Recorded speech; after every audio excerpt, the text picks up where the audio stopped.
मैं पिछले दिनों एक रेस्टोरेंट में था, मुझसे कुछ लोग बात कर रहे थे। तो यहाँ पे कुछ रेस्टोरेंट्स में वो किसी को पे करते हैं, वो गाने गाते हैं रेस्टोरेंट्स के अंदर। अच्छा भी नहीं गाते, लेकिन खैर गाते हैं। तो बेचारा गा रहा था गाना, उसे कोई इंस्ट्रूमेंट अपना बजा रहा था और गा, और वो और जोर से गाई जाए, और जोर से गाई जाए।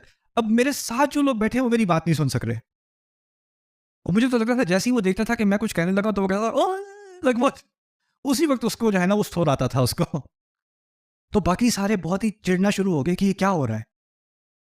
और फिर बाद में जो उसने वो अपना पूरा एल्बम ख़त्म की उसने अपनी।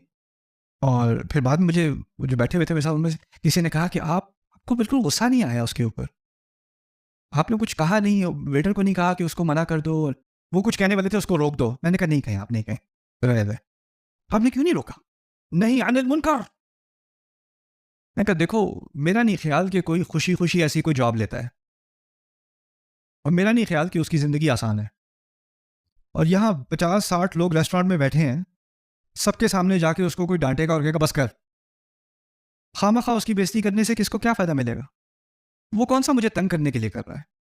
वो उसकी जो सूरत हाल है, उसकी जो सिचुएशन है, उसकी जो फैमिली सिचुएशन है, उसकी जो लाइफ है, उसके बारे में मुझे कुछ भी नहीं पता। मैं खामखा उसकी ज़िंदगी में मुश्किल क्यों डालूँ?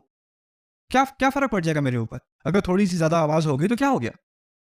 मेरा क्या नुकसान हो गया? ये क्या है? ये छोटी सी मिसाल किस चीज़ की है? थोड़ा सा आप दूसरे की सूरत हाल को ज़रा समझ लो ना, थोड़ा सा समझ लो। तो ये हम तो रसूल सल्लल्लाहु अलैहि वसल्लम के एक यानी कदम के ज़र्रे, उनके पाँव के नीचे के एक ज़र्रे के बराबर भी नहीं है, जिस तरह से वो ख़याल लिहाज़ करते थे। लेकिन हमें कम से कम लिहाज़ का कुछ खुद भी तो एहतमाम करना पड़ेगा ना।